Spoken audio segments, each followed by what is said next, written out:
Happening now. We want to welcome our viewers from across the United States and around the world. This is the EdTech Situation Room. Good morning, good day, good evening. This is EdTech Situation Room, episode number 375 on June 10th, 2026.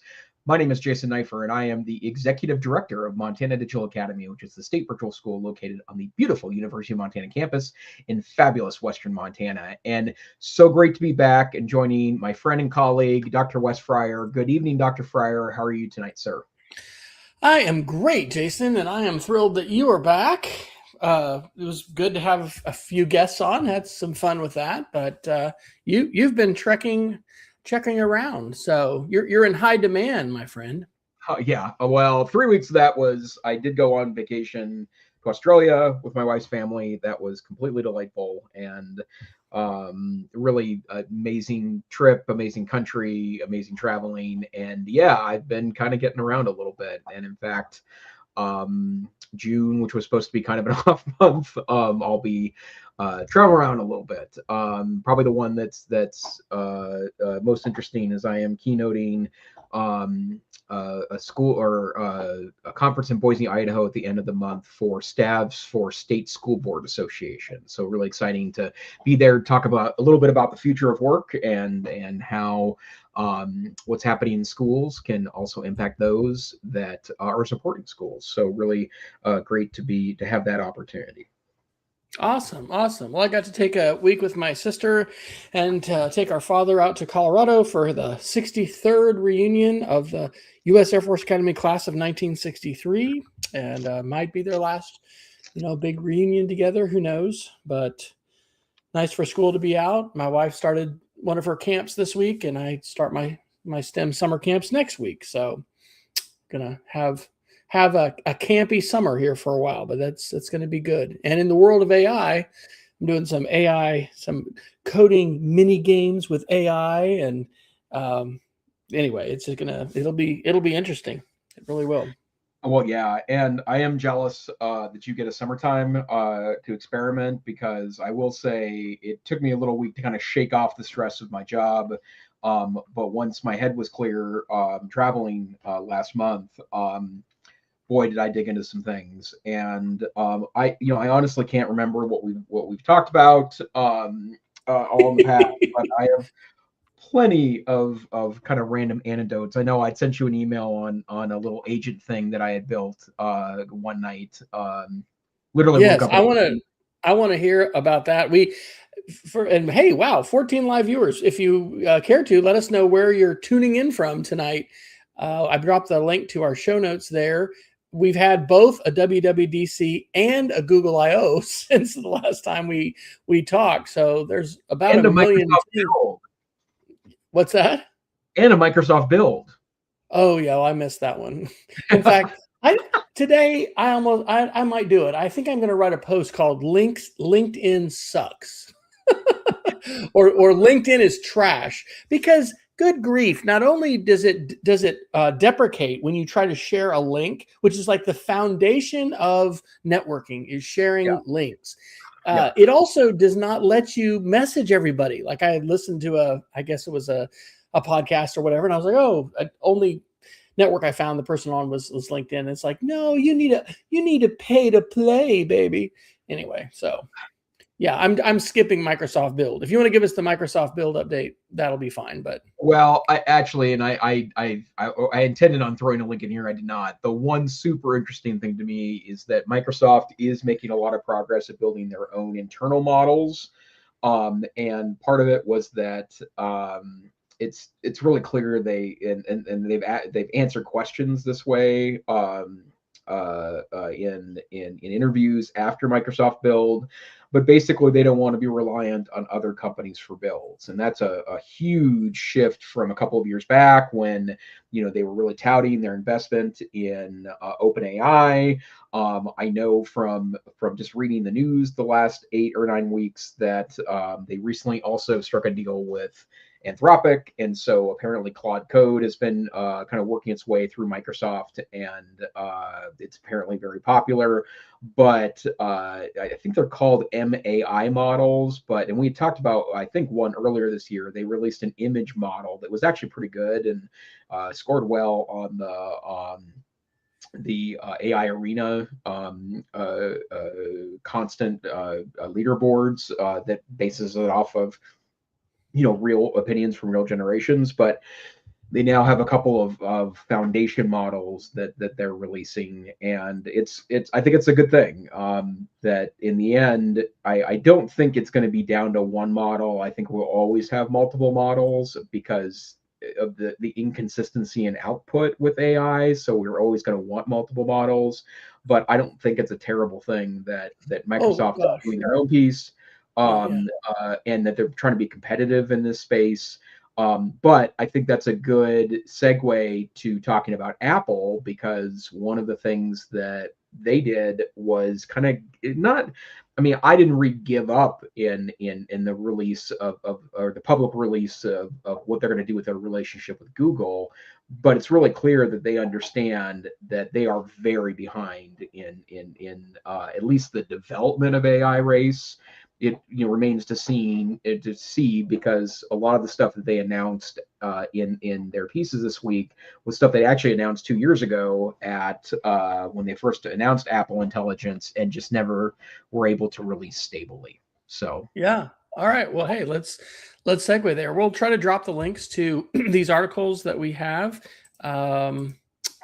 Jason and I haven't seen each other in over a month, but this is early our time to hang out and catch up a little bit, and then just sort of rant and riff on what the tech news has been. So here, let's start with Apple.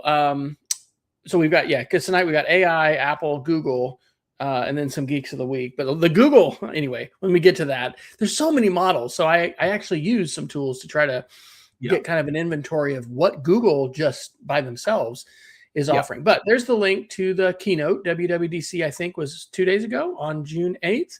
And I have not watched the whole thing. And of course, this is not this isn't a product announcement like an iPhone event or whatever. This is the developer conference, but still, it's a really good opportunity to learn, what Apple's up to. And as we've mentioned on the show, I'm sure many times, Apple does a really good job, in my view, courting developers and really, just paying a lot of attention to its development community. And the apps are one of the things that Tim Cook said was 1,000 apps are added to the store every hour. Every hour, 1,000 apps. That was out of the mouth of Tim Cook. We have a bunch of articles about it, but I would encourage people to still watch it. It doesn't have, there's kind of some snarky posts that people had about some different things, but it doesn't, they do have, who's the Greg Federighi, usually like somebody, he jumps out of a plane and whatever. They had a little small and silly animation because they're going to call the new Mac OS Golden Gate, I guess. But and so sometimes I like the events to basically showcase best practices for presenting, but also the ways videography can be so powerful. It was interesting, and I'm going to teach broadcast media for middle schoolers this next year. Cool. And they had him, Federighi, talking and just walking, and then they would have the bullet points, kind of come up. So it's not like he's on the stage. But anyway, that stood out with me. I didn't get to the AI stuff. We can talk a little bit about the child safety stuff. But you want to talk a little bit about the AI side, because my anticipation of this was, Apple announcing partnerships that you're going to be able to choose the model. So rather than put all their eggs in the, ChatGPT, OpenAI basket or whatever, that you're going to get to choose the model that you want to use on your iPhone. So a lot of interesting announcements there, and probably the major one is Siri AI, right? And so there's going to be an opportunity now for AI to be Siri to be reintroduced. And we've talked about this a little bit in the past. Siri is such garbage right now that it's every time I've seen every time I see an article about the kind of demise of Siri, they mention that for the longest time they would just incrementally add more and more features to it, and then they just stopped adding features to it, and then it started falling apart. And I am still shocked at how not functional Siri is. And I'm not talking about anything fancy. I'm talking about the basic stuff like dialing a phone and understanding the nature of a query, or it's it used to at least try to go to the web for things, and then sometimes it would then ask ChatGPT instead. That was something they introduced 2 years ago, but it's been really bad. So they are going to uh, uh, increase all of its kind of effective functionality. There's new and evolved voices. There's more controls over that, so you can do things like make it faster or make it slower, or deepen the voice, or use a higher pitch if you'd like. And then they're going to kind of bake all of the kind of Apple intelligence stuff into that.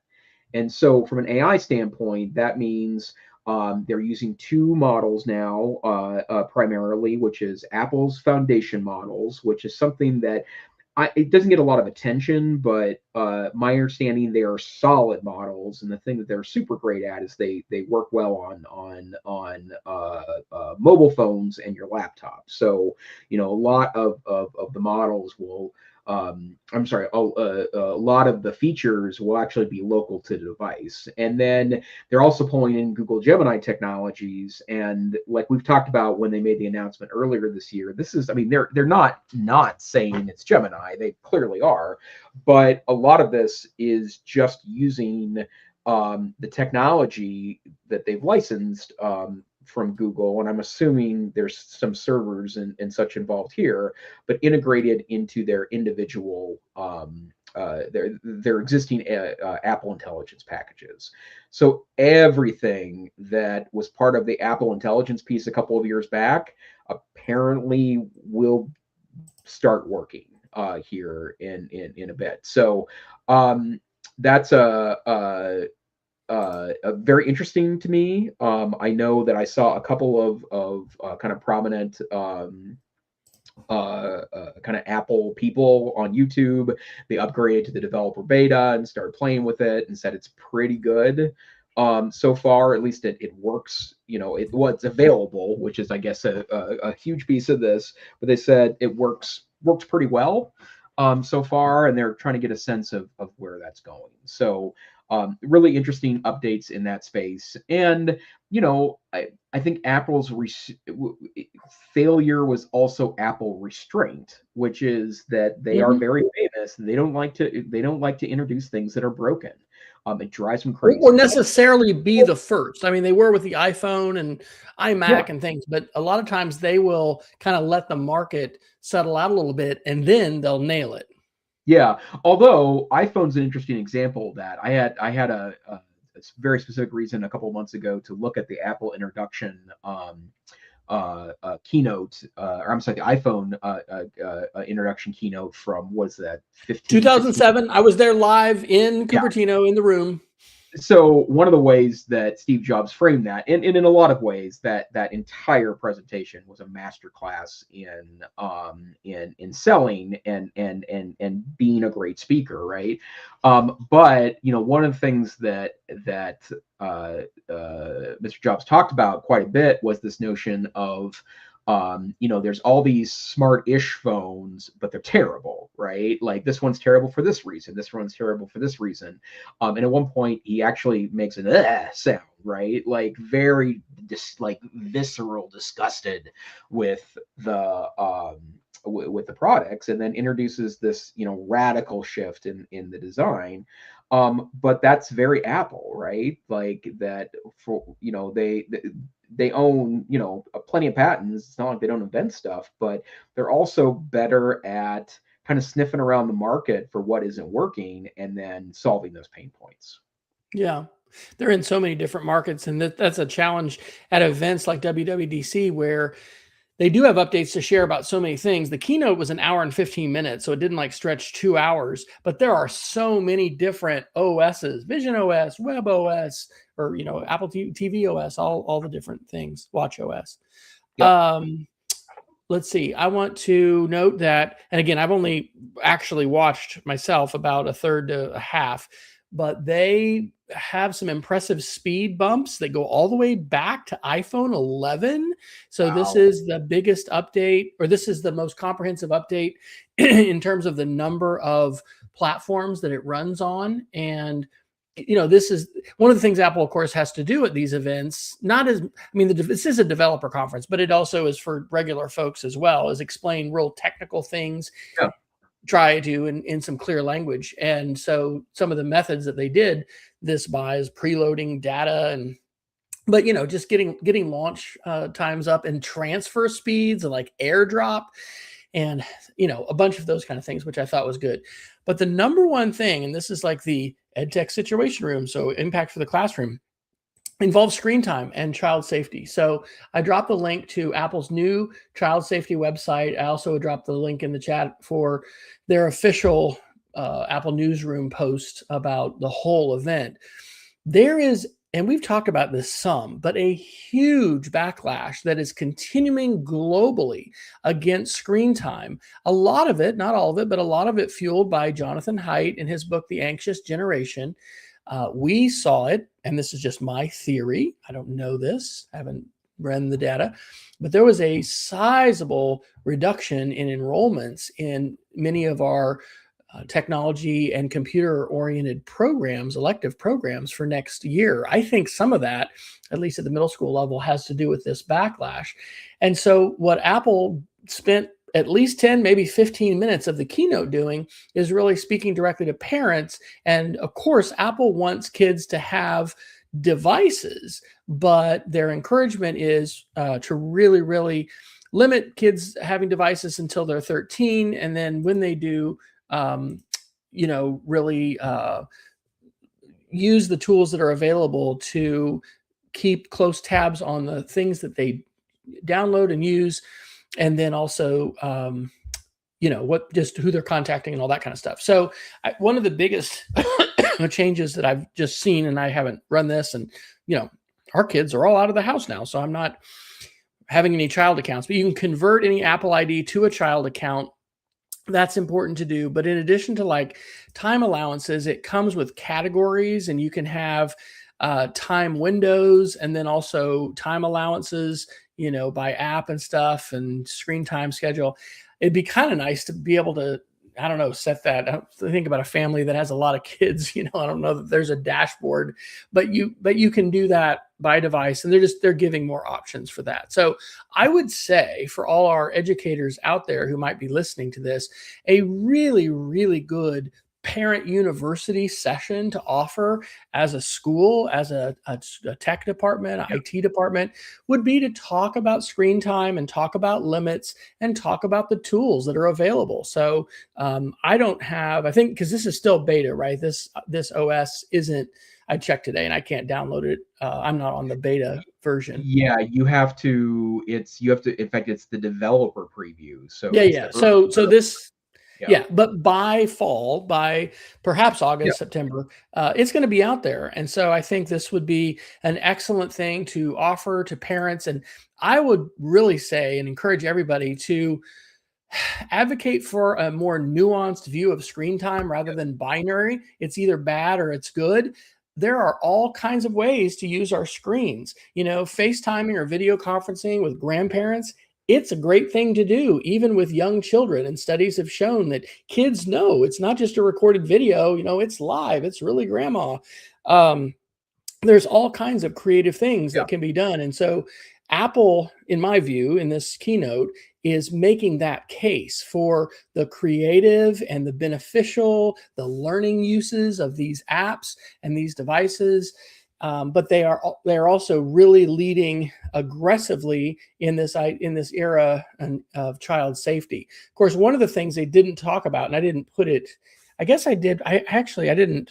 Yeah, I put it in here, but I think I put it under Google. So this is Tech News Weekly on the Twit Network from June 4th.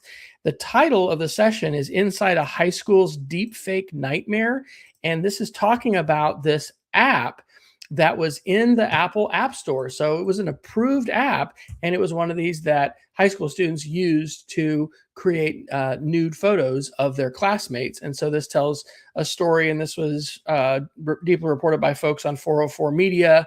Yeah, that article is called "How Deepfakes Tore a High School Apart."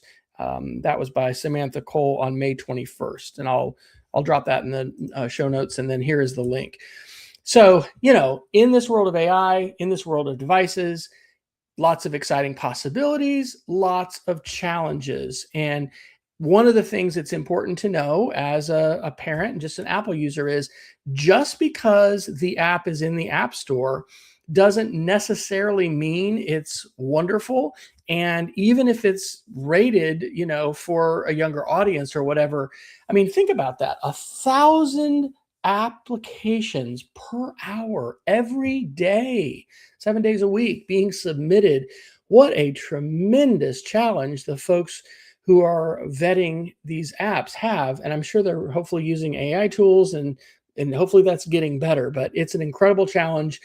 And the world of deepfakes and the challenges that cell phones pose are going to continue to make news and headlines, and we need to know about them. I do not think we need to throw away our phones, and I think it's important that we help students learn how to use them responsibly.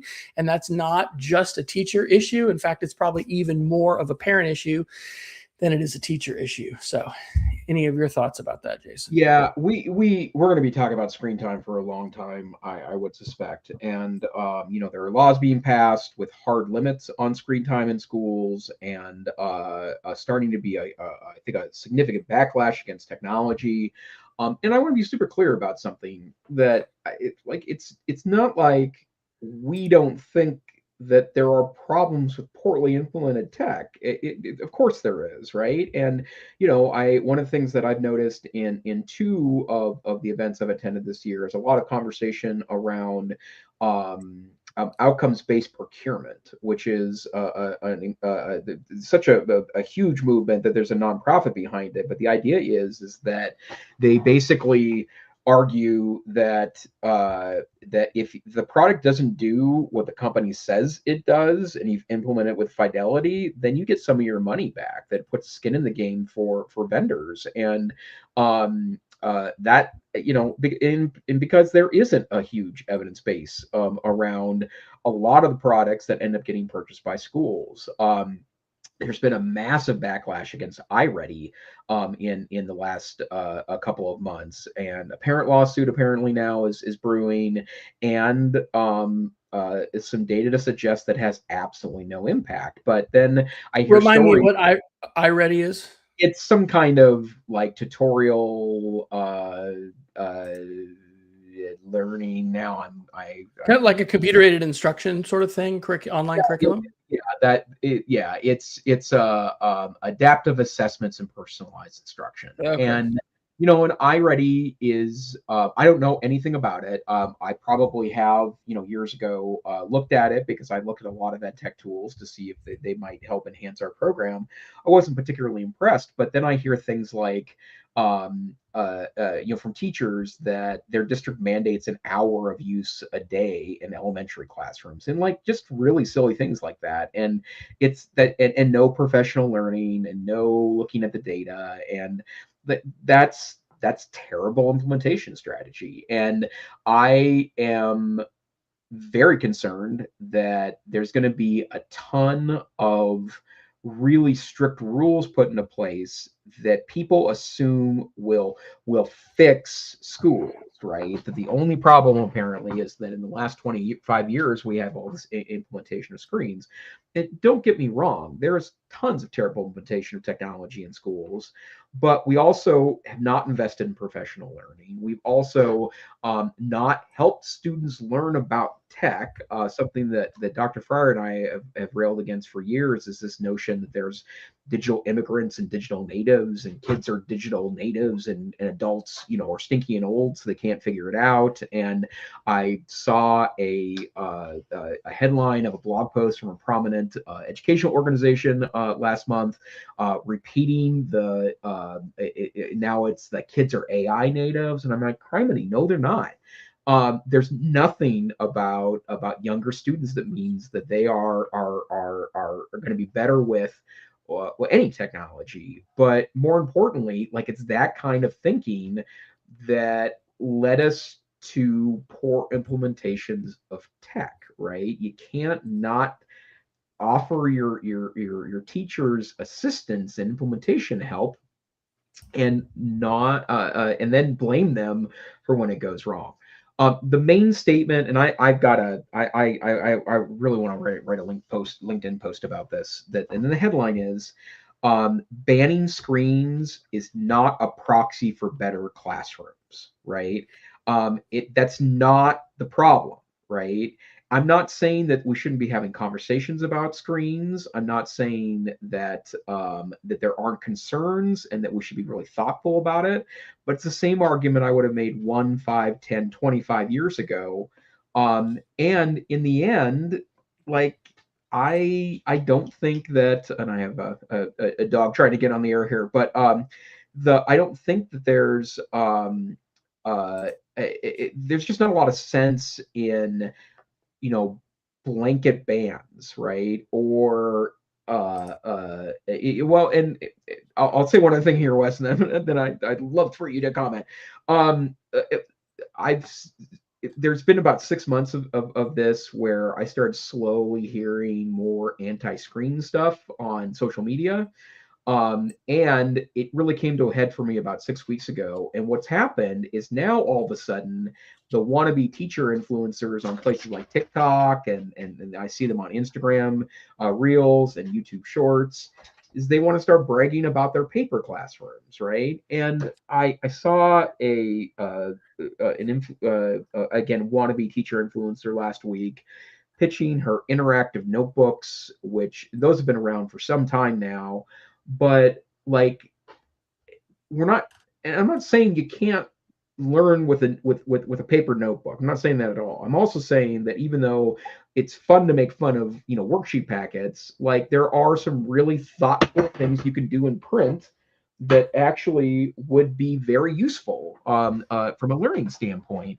But this particular teacher is literally bragging about how, she gets her students to write only on the even pages, because odd pages are for me and my comments and my information, and I take points off. And it's like, oh, compliance grading is not an answer here. And, I'm not saying that that's all use of that, but, like, if that's what's going to start standing in for better classrooms, I don't think we're going to have a renaissance of learning or fix the problems we clearly have, in our education system, right? Like, that's clearly an issue that we need to be having all minds at the table to talk about, that our education system doesn't seem to be getting the outcomes that we want. But a screen time ban doesn't do jack squat to address the core problems. I'm going to say something that's intentionally provocative and it's going to make me sound like a real grumpy old guy. The quality of professional educators that we have in many classrooms today is not where it needs to be, and it is not as high as it should be. And I'm not saying that the past was perfect, but I will say in the state of Oklahoma, you don't need to be a college graduate to be a certified K-12 teacher. You just need a high school diploma. I will say here in North Carolina, where we live, there are some horrifically difficult situations that I'm aware of, and I wish that we had more storytelling about that, because we have got to not just adequately, we have got to robustly fund the entire educational pipeline, because the quality of the teacher and the ability of the teacher to not just deliver instruction, but to design learning experiences and to know students and to be able to differentiate, all of those things, they take money, and you can't just, get the iReady curriculum or whatever, thing an EdTech vendor or somebody wants to sell, or just get somebody off the street who graduated from high school. Yeah, you're good. Come on in. And so having worked a lot in pre-service teacher education, this is my 34th year in education. We need to advocate for positive pedagogy and for the appropriate use of educational tools. And for teachers that are continually learning, have been educated, but are but are continuing to seek professional learning and to improve the game, man. There's so many different things that are happening and so many different things that are out there. So I would hypothesize the article I put in from Chalkbeat is from May 19th. It's titled "Millions of Students Use iReady, but many parents view it as a villain in the EdTech fight." It mentions the pandemic and a lot of schools that were adopting this around the pandemic to try to figure out how kids are recovering from academic disruptions of COVID, et cetera. There's not only ed tech, negativity among parents. There's a lot of it among teachers as well. We experienced a lot of trauma during COVID, and people were in different kinds of situations. But we've said it before on the show. I like to say emergency remote learning. This wasn't distance learning. This wasn't best practice distance or hybrid learning. This was emergency remote learning that like literally millions of students and teachers were thrown into. And unfortunately, it was a very negative experience for a lot of people. It was a really positive experience for both my wife and I, who were both classroom teachers at the time, and I was an instructional coach. And then for our kids as well, in terms of our family and, but I think that some of the same sorts of things maybe that we were advocating for in the mid to late 90s, early 2000s, when we were, one-to-one was this exotic thing, and there were some schools that were having devices for kids, but then you could have digital access and you could do all this different stuff. There's a lot of folks who didn't live through that and who don't necessarily embrace a pedagogy that is, I think, truly student-centered and that really is developmentally appropriate. And, the list can go on and on. So I think that we need to continue to pour into teachers. I think we need to pour into pedagogy. I think we need to call out curricula and mandates that are dumb. But I think that to view the world in a binary lens, like it's good or it's bad, this is something that social media probably predisposes us to, and that's what a TikTok reel or some kind of viral post is going to try to emphasize, is going to be some sort of false binary. And I think that we in education need to strongly oppose screen time bad, because that binary is false. Yeah, I couldn't agree more. And I would also say too, just like the AI conversation, I think AI good, AI bad, those are there's a truth somewhere in there, right? But chances are it's not 100% in either direction, and we don't have the luxury of either, right? Like saying all AI bad that isn't going to stop anything, and saying all AI good makes you blind to risk. And so it's nuanced, and we have all these nuanced problems in an era where nuance doesn't really seem to be the order of the day. I mean, look at industrialization. Could we have said industrialization bad? Is that what the Luddites were saying? Yes, that is what they were saying. And there were horrible things that industrialization brought and did to society, but there's also some really, really good things, I think, that, I'm glad that we're not running around as, 90% farmers. I mean, have you talked to folks that are farmers or your grandparents who grew up on a farm? I mean, why did so many people want to leave the farm? The farm was not a dreamland of luxury and, Eden, where we all just picked fruit and, went for a swim for a couple hours every afternoon. I mean, these are seismic changes, and just like, cars bad, industrialization bad, airplanes bad. I don't know. I mean, we need to be aware of things, but I'm not sure. Leading each other through a more nuanced understanding of this complex world that we live in, I think, is a real essential part of leadership. And this is harder today in the social media landscape, where binary thinking and absolutist statements are probably favored by the algorithm. And this is part of the reason we need to reclaim our news feeds and use open tools to be able to network and communicate with each other, so we're not caught in these parasocial relationships with influencers and celebrities. Anyway, I can rant on that because I've been doing presentations about it, but I don't know if you've read Dana Boyd. Have you read, I don't know, I didn't put it in here, but Dana Boyd's article on parasocial, don't call it social media, call it parasocial media. No, but that sounds very interesting. Yeah, it's good. We got to talk about Google sometime. Yeah. Okay. So, let's do that. All right. So, okay, this, I will admit, and I think that AI attribution is one of the most important things that we can model as teachers, and we can encourage our students to do in the school year and moving forward, because we need to be having conversations that are nuanced about AI, not just good and bad.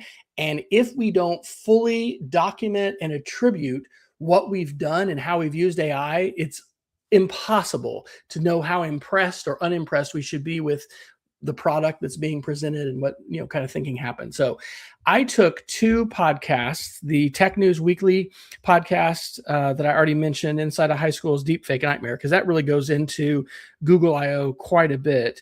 And then another podcast, which I'm going to have to try to find, which I took the transcripts and then I told Claude, can you use these transcripts? I want a list of all the AI platforms that Google has right now. What's a category for them, and what's their link?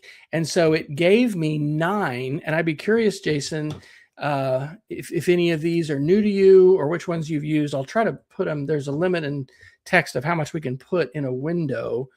Hey, it actually let me do it. So there's the first 4.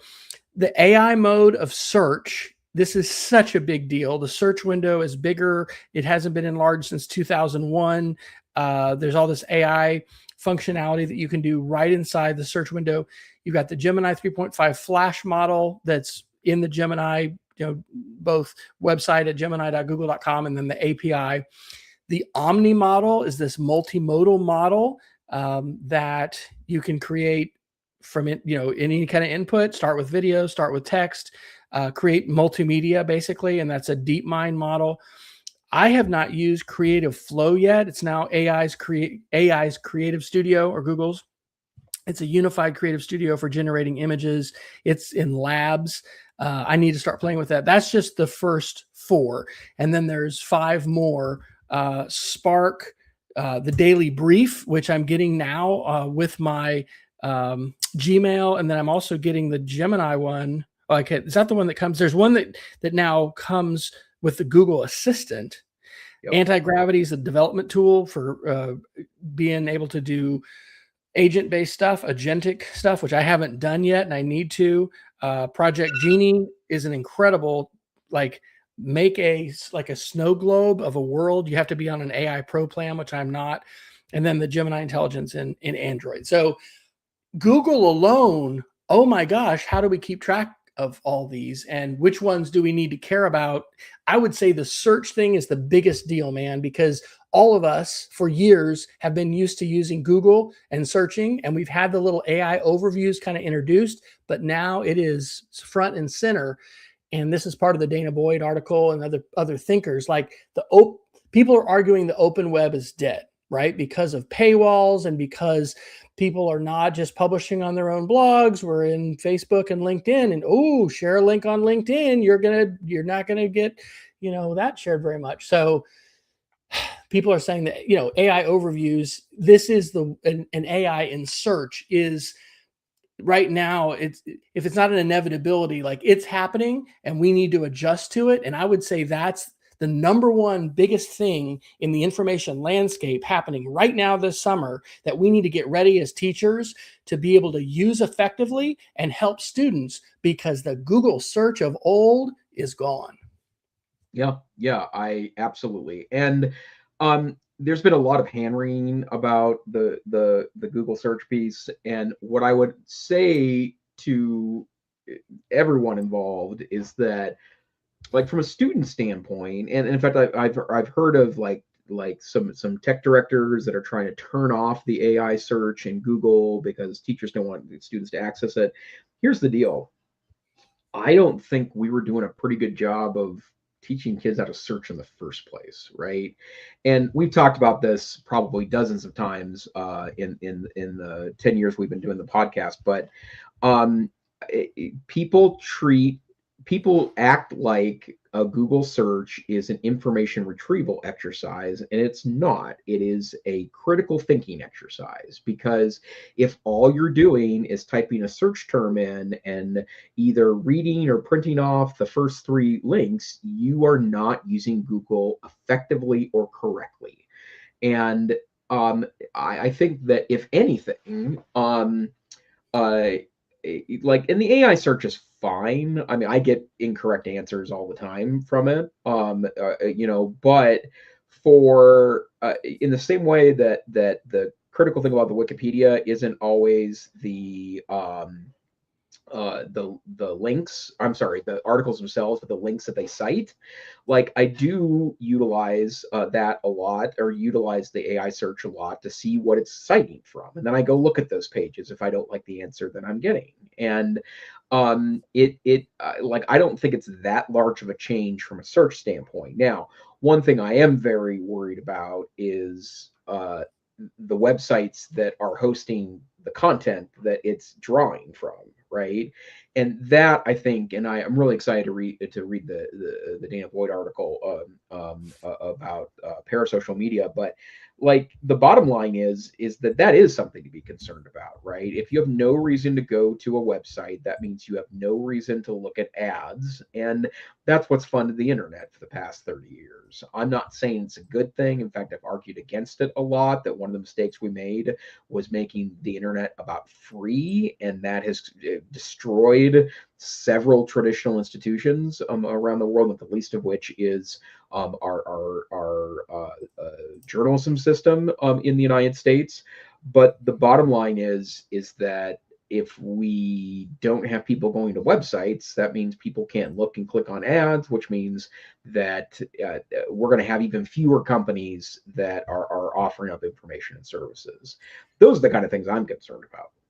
One of the things that was mentioned either in that Twit podcast, or I'll have to find the other one, Google has, I think, doubled in revenue since 2022. So it is going to be really interesting to see how this affects revenue and advertising, because obviously the companies, these are corporations, so they want to keep making money. But it's an unlisted link, so I'm reluctant to put it out for everybody. But for tip teachers, at the beginning of the month, on the first Monday, Mike Caulfield gave an update about SIFT, and it's SIFT for AI. And it's so helpful to not only hear his models, but his thinking and about the web. In fact, that's where I got the Dana Boyd article, which I just put in. I'll put that in the doc too. Because he's saying we need to look at AI results as search results, like we should a Google search, and then iterate on that. He says a lot of times, and again, this is the models today in June of 2026. But when you put in, let's say you're going to check a claim, you want to fact check something, as it processes it, it's going to also be, I'm going to anthropomorphize, thinking through it. It's going to be processing it. And then you can ask it to put it in a specific format to work with it.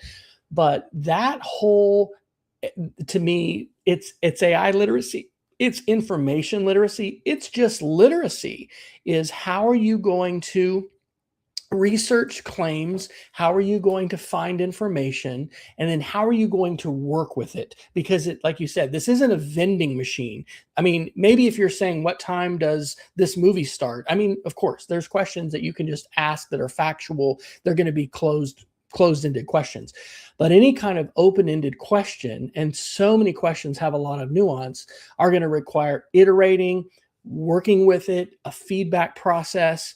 And I think that is one of the most important things that we can practice ourselves as educators. And then we need to be able to model and use with students, because we can't, the tech department that's trying to block AI overviews or AI, I could say the name of the district in Texas where we lived. I mean, at one point there was a significant move to block Google, and people were fretting over Google when it happened, right? How can we have students use this? All these links aren't correct. And, now we take it for granted that we search, but the skills that we have, like to your point, we weren't doing a magnificent job of this in all schools and all contexts before AI. And now we have AI. So the need for, again, good pedagogy, good learning, and being able to learn with each other as we figure out, okay, how do we need to search and work with this information now that we have this new interface? Yep. A couple other quick comments about the specific Google tools. We haven't talked about the second half of that list yet, but just a couple of highlights for me. First and foremost, the Omni model has not been released yet. Right, it's coming.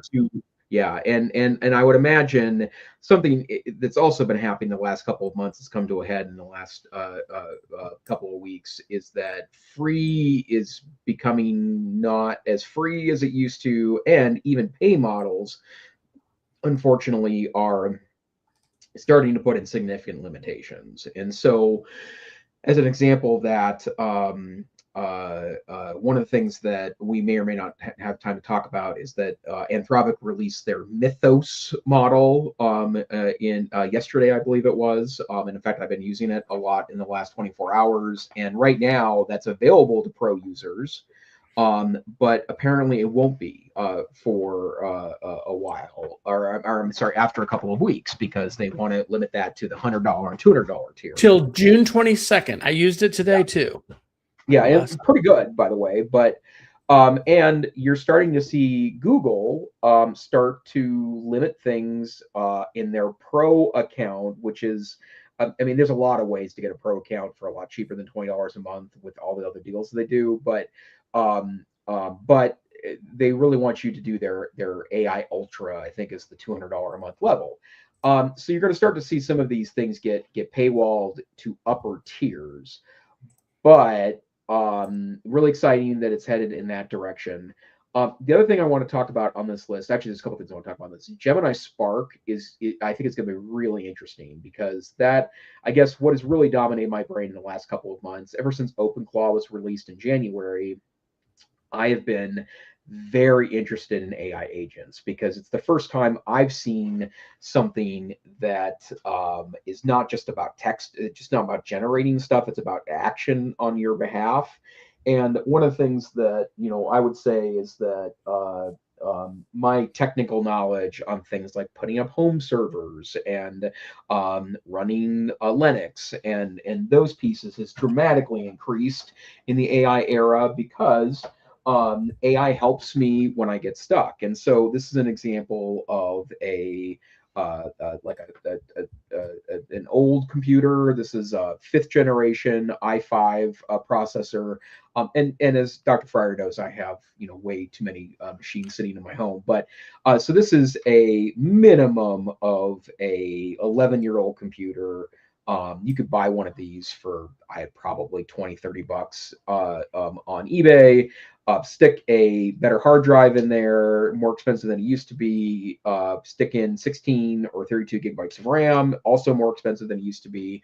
This thing then turns into a really interesting home server that can run one of these agent platforms. My current one, and I can't remember if we had time to talk about this one or not past, but Hermes Agent is my current preferred platform for agents. It's a beautiful app that runs really well. You have to, or up until a couple of weeks ago, you had to kind of use the command line to SSH into a server to use it. And there's a whole bunch of safety things you need to do to make that happen. But now they have a desktop app that you can install locally on your machine and then talk to a server in the background. And it's wonderful because it does things on your behalf. And Spark promises to be that agent platform. Unfortunately, the best they would be able, or the best they promise that it's coming soon. That annoys me a little bit, because Google's also famous for announcing things that don't materialize, right? But That's really interesting to me. And then last thing, Wes, I would also encourage you to download Google Antigravity, because their new version has a co-work like experience on Claude, but you can just sign up in your Google account and or sign in with your Google account and get access to Gemini to do agentic things on your computer, like you can do with Claude Co-work. So you can just point it towards a folder and do really cool, interesting things with it. It's also an IDE, or an integrated development environment, which means it can code for you, but they are, chasing Claude with their co-work.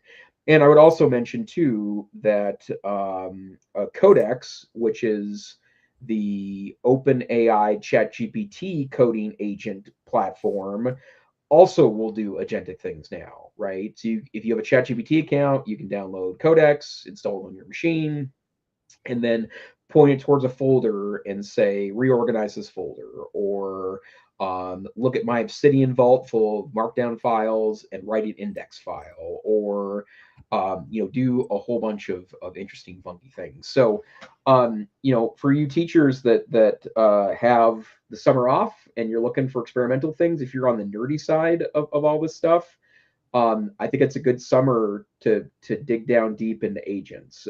Not that I think they will change your life or anything. They probably will at some point, for better or for worse. But it's a really interesting experimental space. It's still full of intrigue and danger, but mind blowing what you can get these apps to do.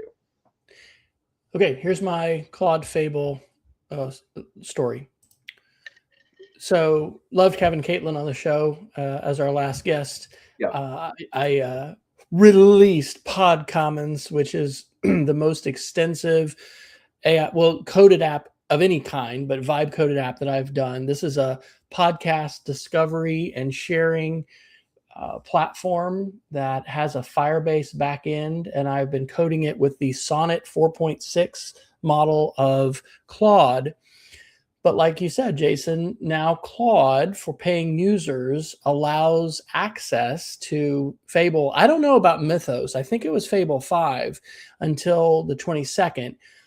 The most complicated and token consumptive model until this week has been Opus, and it would really churn through your usage tokens quickly if you're coding, in my experience. Yeah. Well, I've really not been using it. I've done all this with Sonnet. So remember a couple of weeks ago, we heard that, Claude was not going to release this because it was so good at identifying vulnerabilities that they had to give the companies time to be able to get ahead of this so that we didn't have all these bad actor malware attacks. So, of course, what did I do first when I said, oh, look, I have free access to Fable? This was last night. I said, I switched the model. You can switch the model in Claude right inside your conversation from Sonnet to Fable. And I said, please do a comprehensive examination of my code base and identify any security vulnerabilities or issues you see. There was an authentication issue because you have to set up rules when you're using Firebase as a database. And so what gets to read and what gets to write or whatever. Fable identified last night 5 different security vulnerabilities. Boom, put them in my roadmap. I switched back to Sonnet, and then we fixed all of those. But, and I could talk about this for days, it's a limited number of folks who are coding right now with AI. I think we need to tell these stories. I personally have created and am creating things that are transformative. I've stopped using Pocket Cast, Jason. I'm using my Pod Commons 100% of the time now. Oh. And I can, anytime I have a new feature, I can code it and add it. And like the one of the next things I want to add is being able to have an activity. The activity feed becomes an RSS feed, so that you can, if you want to, you can subscribe, you can see and you can subscribe to what other people are listening to. And there's privacy things, and if people don't want to share that, they don't have to. But I'm just telling you, it is freaking incredible, because one of the things that I wanted to do was basically take control of the algorithm. If I want a chronological feed, hey, here's what's fresh, show me what's new. Here's my 400 subscriptions. But then I wanted to be able to actually tweak the algorithm. And so there's lots of bad stuff that people are saying about AI. One of the absolutely transformative ways that AI is being used today, and I am a witness, is in coding things which I could have dreamed about, but I would have never been able to create. And I'm not just thinking about it, I'm doing it. It's incredible. And so, yeah, I need to stop. Yeah. Well, and the other thing I would say, Wes, is that, I mean, and don't get me started on local LLMs. I did upgrade laptops 2 months ago, and I can't remember if we talked about that yet or not. It died on Monday. A MacBook died, which I never happened before to me. So oh my gosh! I can take advantage of my Apple Care. In my Apple Care Plus and see how quickly they can get that to me. But now you can launch Claude Code with Olama, which is the local AI thing. You can launch Claude Code with a local model. And one of the reasons why I upgraded was a couple of reasons. First, my battery life for my previous MacBook was starting to tank, but more importantly was that I wanted the maximum amount of RAM that I could afford, which wasn't the top, but pretty close. And because you can now, I mean, download some pretty great open source models that you don't have to use any tokens to or pay for any services to do that. And that's not even about, I mean, and if I was around in May, one of the things that I would have noted is that the Chinese company that releases DeepSeek released a version 4 in the month of May, and it's not as good as Claude's 4 point something models or ChatGPT's 5 dot models or Gemini's 3 dot models. It's not, but they're also selling API access at like a 90th of the cost of what those companies do. And for a lot of tasks like coding, it does as good and sometimes a better job than those pieces. And so the market's getting really interesting. And I think we've said this pretty straight up in the last several months, but there is a bubble, obviously, because there's a gazillion dollars going into this stuff, and not every company's going to survive. But and you see the evidence of that now with all the restrictions and the limitations that companies are putting on the amount you can use the models. I'm a very happy Claude customer, but I run out of credit a lot. And in fact, I have started buying extra credits when I'm under time pressure. I don't like that, but it's that or upgrade to the $100 or $200 a month model, and that's just not in my finances. Yeah. And on the positive side, flashback to what we were talking about with journalism and the tragedy.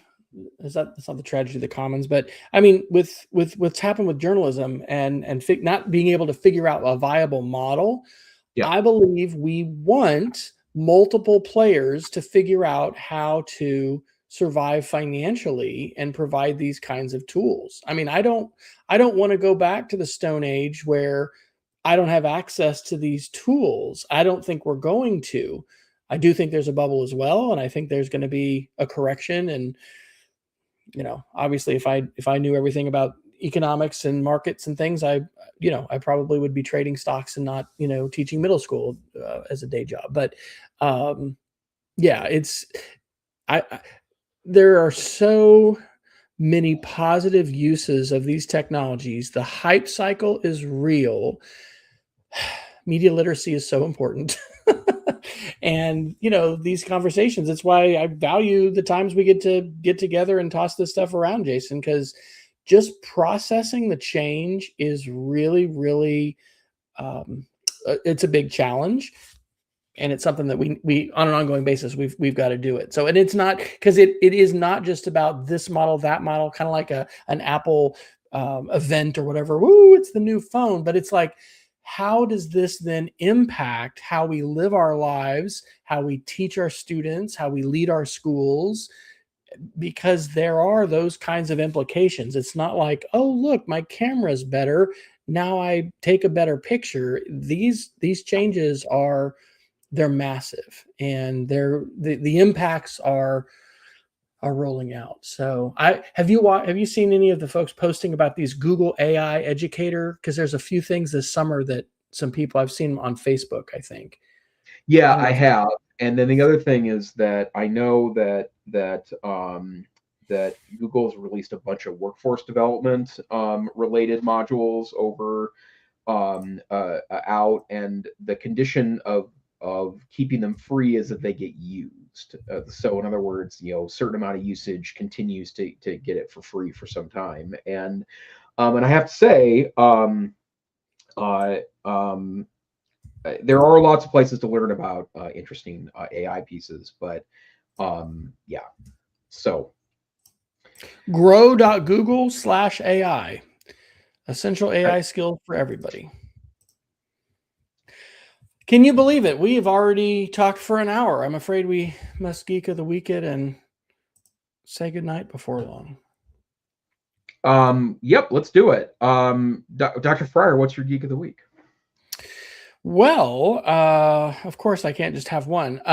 Free online conference coming up August 6th and 7th. I participated last year. This is Civics of Technology. My buddy Dan Kretka, who's at the University of North Texas, is one of the organizers. They still have, Jason, the call for proposals open until June 14th, and I'll probably put a couple in. But this was the conference last year that really made me think much more critically about AI. I probably ended up reading Karen Howe's Age of AI as a result, and lots of very good interrogation. The theme is against tech hype, and I do think, and we'll talk more about it on future shows, like the tech hype is real, and we need to recognize that, and again, think about the implications for us. I don't view that in a binary way that, hey, it's just all AI bad. But that conference is coming up August 6th and 7th. Then, have you ever seen this website, The Pudding? No. I found that this is amazing. This is probably one of the most amazing web design websites I've ever found. I'll go ahead and do a fast demo. I'll put the link in. This is just one example. These are really creative storytelling websites, basically. And this one is all about what made you happy in the last 24 hours. And so they took a lot of data, and you can click through this. A 2017 research project, more than 10,000 people shared their happy moments. And so this is a map-based representation. My boss left work early, so I left early. So there's, that made me happy. The world feels quite precarious, and so I made this website. This is the author explaining it.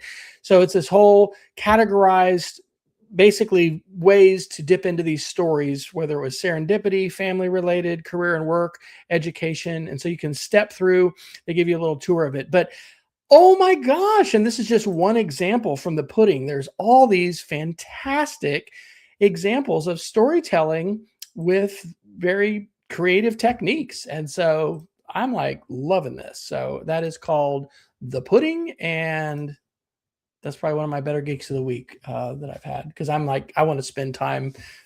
That's a good rabbit. It appears to be a good rabbit hole to fall into. Yeah, and it is the summer's really all about rabbit holes, right? So I want to share one tool. Thanks, Dr. Fryer, for putting the Hermes agent in, and I do want to double down on the fact that you should not be installing this on your production laptops. In fact, I would, if you're the kind of person that hasn't, your last generation laptop sitting around, or your school is giving away old laptops and you can install a little Linux on there, do that. And again, I'm mostly speaking to the nerdles among you. It's, if you want to get into agents, Hermes agent is pretty great. So the other thing I want to share is probably a year and a half ago, I shared Misty AI, which is a download application that allows you to use either local models or you can bulk purchase through APIs, like from places like OpenAI and Claude and DeepSeek and all these other places. But they have actually released an agentic desktop app that is called Misty Claw, and it's pretty good. I've been playing with it for 2 or 3 weeks. It's only been out for a month.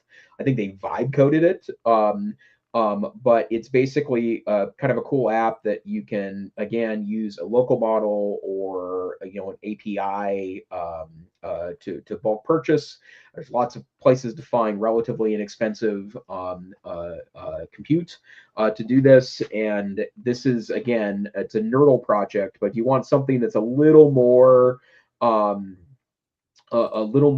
accessible from an agent standpoint than spinning up a Linux server, then this is a good place to start. And I like the Misty folks. The Misty Studio app is something that I paid for an advanced license for, and it's been a real pleasure to use to experiment. And I think that Misty Claw will be in the same realm of interesting. All right. Well, Dr. Fryer, where can people find you on the internet?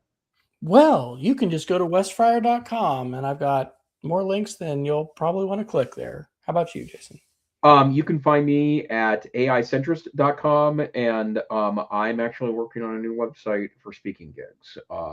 And so more about that in coming weeks or months. But hey, this is the EdTech Situation Room. We're a once a week ish podcast, where sometimes one of the hosts just disappears into the ether. We are typically on Wednesday nights at 8 p.m. Mountain Time. No, 7 p.m. Mountain Time, 9 p.m. Eastern Time, sometime in the middle of the night UTC. We would love for you to join us live. The best place to do that is YouTube, where we broadcast weekly. But hey, if you can't, check us out wherever finer podcasts are aggregated, or at podcast.wesfryer.com. Is that? No, that's my pod comments. Well, you can actually get it. I have them listed there, but just edtechsr.com or our Substack, edtechsr.substack.com. Okay, there you go. So thanks for joining us tonight. Stay safe, stay savvy, and we will see you next time on the EdTech Situation Room. Good night. Good night.